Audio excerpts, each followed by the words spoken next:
नमस्कार दोस्तों, ये मेरा पहला वीडियो है और इसमें जो इन्फॉर्मेशन मैं आप लोगों के साथ शेयर करने जा रहा हूँ, वो आज के डेट में बहुत सारे लोग ये जानना चाहते हैं कि कोरोना आने के बाद माता वैष्णो देवी की यात्रा पे क्या असर हुआ है। तो इसमें मैं आप पूरी जानकारी आपके साथ शेयर करूँगा क्योंकि अभी-अभी मैं 10वीं पूजा के दिन मतलब लास्ट मंडे को मैंने वहाँ पे दर्शन किया, जो कि शायद 28 just a second 26th of October 26th of October 2020 मैंने वहाँ पे दर्शन किया। तो वहाँ पे क्या स्टेप्स हैं, क्या फॉलो करना है, ये मैं आपको बताता हूँ। आप चाहें तो इस चैनल को लाइक और सब्सक्राइब भी कर सकते हैं कि आगे की भी इन्फॉर्मेशन मैं आपके साथ शेयर करता रहूँगा। जैसा कि मैंने अपनी यात्रा की शुरुआत अपने घर से की थी और मेरा जो मीडियम ऑफ ट्रांसपोर्ट था वो बाय एयर था, मैं फ्लाइट से गया था। तो दिल्ली लैंड करने के बाद दिल्ली में तो ऐसा कोई भी रिस्ट्रिक्शन नहीं है, कहीं कोई प्रॉब्लम नहीं है, ईज़िली ट्रांसफ़र है, कहीं कोई दिक्कत नहीं है। एक बात ध्यान रखने की चीज़ है कि अगर आप दिल्ली से ट्रैवल कर रहे हैं, तो अपने टर्मिनल का ज़रूर ध्यान रखें क्योंकि अभी इंडिगो टर्मिनल 3 पे जा रही है और मोस्ट ऑफ द फ्लाइट्स जो हैं वो सब टर्मिनल 3 से ही ऑपरेट हो रही हैं except Go Air. Go Air जो है वो टर्मिनल 2 पे ही है, लगभग सारी फ्लाइट टर्मिनल 3 पे शिफ्ट हो गई हैं। तो मेरी फ्लाइट इंडिगो थी और फिर दिल्ली से भी इंडिगो थी। तो मुझे ट्रांसफ़र लेने में कहीं कोई दिक्कत नहीं हुई। अभी एयर ट्रैवल में एक बात जो आप ध्यान रखेंगे, मोस्ट ऑफ द एयरलाइन्स की ये पॉलिसी है 1 पैसेंजर 1 बैग। मीन्स अगर आप ट्रैवल कर रहे हैं तो आपके साथ एक ही चेक इन बैग होना चाहिए। अगर एक से ज़्यादा चेक इन बैग है तो उस केस में आपको ₹750 पे करना पड़ जाएगा। तो इस बात का ख़्याल रखें कि एक पैसेंजर एक बैग, डज़न्ट मैटर वो 15 केजी का है, उससे कोई फ़र्क नहीं पड़ता, लेकिन एक ही पीस होना चाहिए। तो दिल्ली ट्रांसफ़र में मुझे कहीं कोई समस्या नहीं हुई, जैसे नॉर्मल यूजुअली डे में होता है वैसे ही सब कुछ था, बस थोड़ा प्रिकॉशन है, sanitization is there, mask is there, वो तो ख़ैर हर जगह पे है। उसके बाद मेरी जम्मू की फ्लाइट थी, तो मुझे ऐसा लगा था कि शायद जम्मू की फ्लाइट खाली होगी क्योंकि कोरोना के कारण मेबी वहाँ पे लोग अभी कम जा रहे होंगे। लेकिन मैं आश्चर्यचकित था कि पूरी की पूरी फ्लाइट भरी हुई थी, एक भी सीट खाली नहीं थी। पूरी फ्लाइट भरी हुई थी और जब जम्मू में लैंड हुए तो नॉर्मल सिस्टम, लेकिन जब आप बाहर आने लगे तो आपका जहाँ पे बैगेज बेल्ट है, बैगेज बेल्ट के सामने ही 6 काउंटर हैं कोविड चेक के। इसमें से 1 काउंटर जो है वो डेडिकेटेडली फीमेल के लिए है और बाकी 5 जो है वो आप किसी पे भी खड़े होकर टेस्ट करा सकते हैं। डज़न्ट मैटर आप लाइन में आगे लगे या पीछे, सबका रिजल्ट एक ही साथ आता है, तो इसलिए पैनिक होने की कोई ज़रूरत नहीं है कि मैं जल्दी जाऊँगा तो मेरा रिजल्ट जल्दी आ जाएगा, ऐसा कुछ नहीं होने जा रहा। आप लाइन में लगिए, सबका रिजल्ट एक साथ आता है। वहाँ पे वो लोग आपका नाम, फादर्स नेम और मोबाइल नंबर लेंगे। उसके बाद आपका सैंपल कलेक्ट करेंगे जो कि रैपिड कोरोना टेस्ट है। नाक से आपका सैंपल लिया जाएगा, स्वैब टेस्ट है, ये नाक से आपका लिया जाएगा। लेने के बाद वो आपके हाथ में एक स्टैंप लगा देंगे, सैंपल कलेक्टेड। उसके बाद आप एयरपोर्ट से बाहर चले जाइए, बाहर आपके बैठने की जगह है, आप वहाँ इंतज़ार कीजिए बैठ के। उनमें से जो लोग पॉज़िटिव आते हैं, जैसे मेरे केस में ही मेरे फ्लाइट में 2 लोग पॉज़िटिव थे। आई डोंट नो मेरी फ्लाइट में थे या किसी और फ्लाइट में थे क्योंकि उस समय 2-3 फ्लाइट एक साथ लैंड हुई थी। तो जो लोग पॉज़िटिव थे उनको गवर्नमेंट फैसिलिटी में वहीं से ट्रांसफ़र कर दिया जाता है, आप कहीं नहीं जा सकते। 14 दिन आप गवर्नमेंट फैसिलिटी में रहिए, उसके बाद फिर आप अपने घर जाएँगे और अगर आप नेगेटिव हैं तो फिर थोड़ी देर के बाद वो लोग खुद ही बुलाते हैं कि जो लोग कटरा जाना चाहते हैं, वो इधर आ जाएँ। तो हमें कटरा जाना था तो हम उस तरफ गए तो उन्होंने हमें एक फ़ॉर्म दिया, उस फ़ॉर्म में अपनी डिटेल भरिए, नाम, पता, मोबाइल नंबर, एड्रेस एटसेट्रा, वो सब भर के आप उनको दे दीजिए। थोड़ी देर बाद वो फ़ॉर्म आपको स्टैम्प लगा के वो रिटर्न कर देंगे। अगर आपका नाम उन्होंने कॉल नहीं किया, इट मीन्स कि यू आर नेगेटिव। वो उन्हीं का नाम कॉल करते हैं जो लोग पॉज़िटिव हैं। उस फ़ॉर्म को जो वो आपको स्टैम्प लगा के देंगे, वो फ़ॉर्म आप हमेशा अपने साथ रखें, क्योंकि अब ये फॉर्म आपको पूरे जम्मू कश्मीर में, डजंट मैटर आप वैष्णो देवी जा रहे हैं या आगे कश्मीर में कहीं जा रहे हैं, ये फॉर्म आपका हर जगह चेक होगा कि आपका कोविड फॉर्म कहाँ है, कोविड फॉर्म कहाँ है। इवन जब हमने वहां से फिर कार लेके जब हम आगे हाईवे से आगे गए, तो हाईवे पे भी चेक पॉइंट है जहाँ पे वो उन्होंने कोविड हमारा रिपोर्ट चेक किया। फिर उसके बाद जब हम लोग कटरा पहुंचे, तो कटरा में मेरा जो स्टे था वो माता वैष्णो देवी श्राइन बोर्ड के निहारिका में था, तो वहाँ भी उन्होंने वो रिपोर्ट चेक किया। उसके बाद उन्होंने मुझे कमरा दिया। तो अभी जो कंडीशन है वहाँ पे, मैं ये कह सकता हूँ कि कटरा में मोर देन 50% दुकानें बंद है। पैसेंजर या आप आने वाले भक्तों की स्थिति ऐसी है कि अगर मैं कटरा से भवन तक की बात करूं, तो आपके बगल से कितने लोग गुजरे हैं ये आप उंगलियों पे गिन लोगे।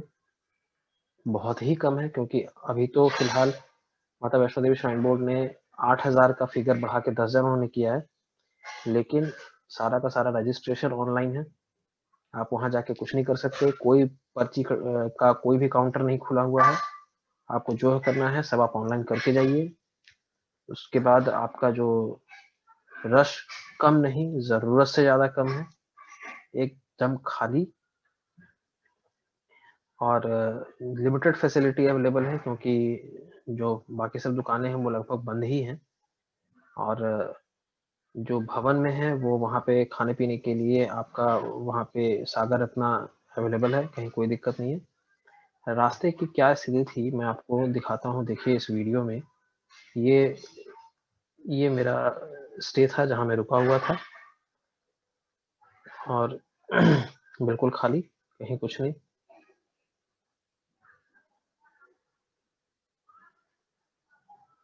ये माता का भवन का सामने ये त्रिकुटा पर्वत।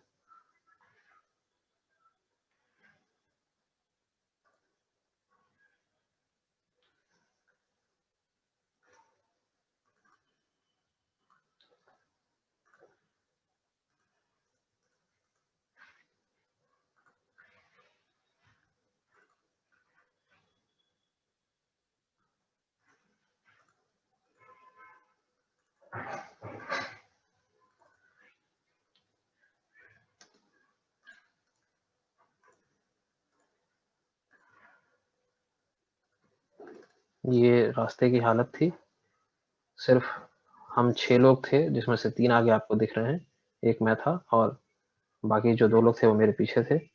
रास्ता बिल्कुल खाली, बिल्कुल खाली, कहीं कोई भीड़ नहीं।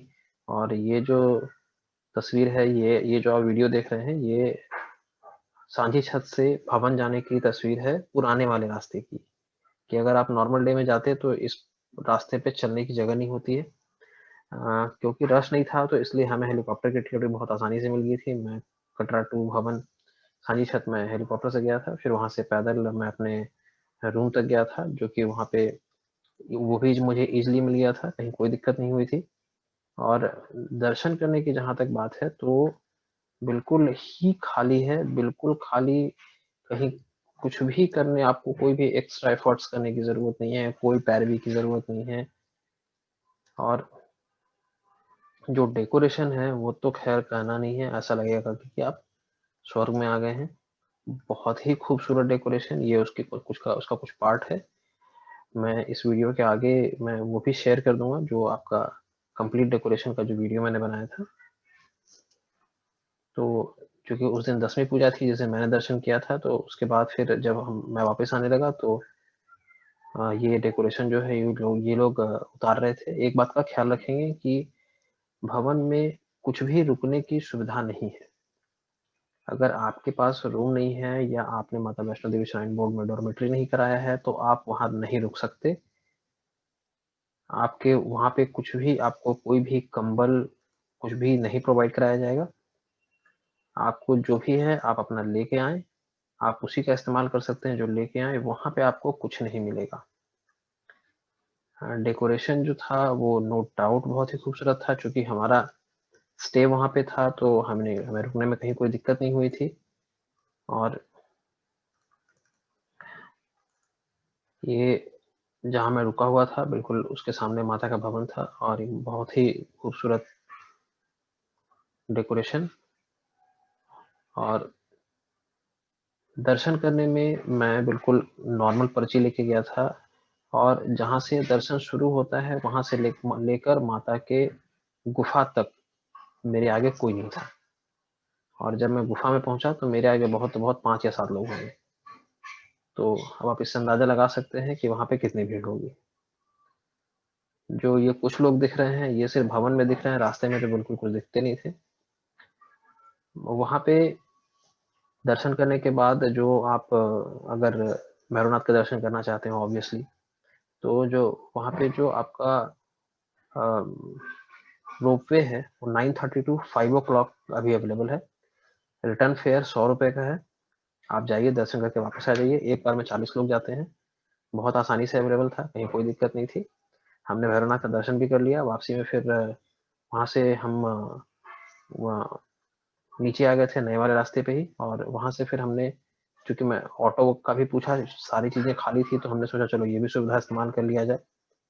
तो हमने ऑटो से पूछा तो उन्होंने बोला कि कहीं कोई दिक्कत नहीं है, आप चाहें तो अभी तुरंत जा सकते हैं, कोई वेटिंग नहीं है, अभी आप तुरंत के तुरंत ट्रैवल कर सकते हैं। तो फिर हमने ऑटो भी यूज़ किया। तो मुझे लगता है 10 या 15 मिनट में हम लोग आगे थे। मैं आपको सांझी छत, ये वीडियो जो मैं अभी आपको दिखा रहा हूँ, ये है आपका, हम जब भैरवनाथ से नीचे माता के भवन तक आ रहे थे तो उस समय का ये वीडियो है।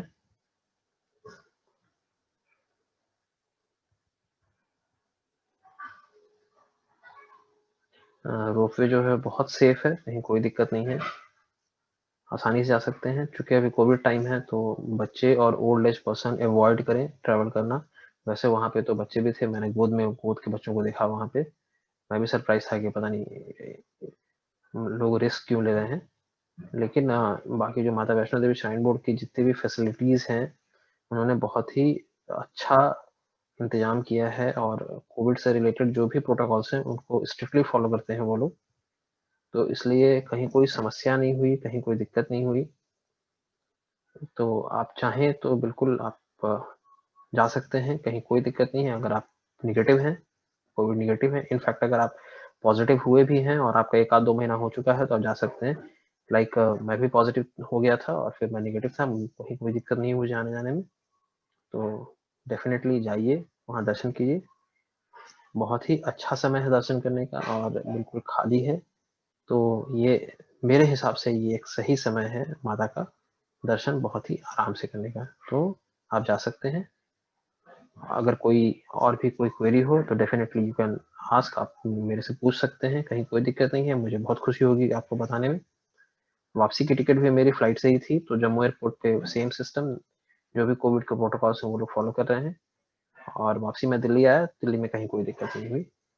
तो आप अगर चाहें तो अपनी यात्रा कर सकते हैं, अभी सही समय है, खाली है, कहीं कोई दिक्कत नहीं है। फैसिलिटीज लिमिटेड है, तो इसलिए ये थोड़ा ध्यान रख के जाएंगे कि पहले वाली बात नहीं है कि ट्रैक पे सब कुछ अवेलेबल है। जो नीचे कटरा से भवन तक के ट्रैक में मोर देन 50-60% दुकानें बंद हैं, बहुत ही कम है, और जो है वो सामान पुराना है, आप नहीं ले सकते। और चूंकि इस सिचुएशन में लोग अभी जा नहीं रहे, तो वहाँ के जो बंदर हैं बिल्कुल अटैक मोड में है, जो हाथ में आएगा उसको छीन लेंगे। तो इस बात का ख्याल रखेंगे, बैग अपने साथ लेके जाएं, क्योंकि प्रसाद जो है आप हाथ में तो लेके वापस नहीं आ सकते, बीच में कोई ना कोई बंदा छीन ही लेगा। तो बैग आपके साथ होना चाहिए, आप बैग में डालिए, अपने कंधे पे डालिए और आप ये चीज़ ले जाइए, कहीं कोई दिक्कत नहीं होती है। तो बहुत बहुत धन्यवाद। आप कोई भी क्वेश्चन है तो आप मेरे से पूछ सकते हैं। धन्यवाद। जय माता दी।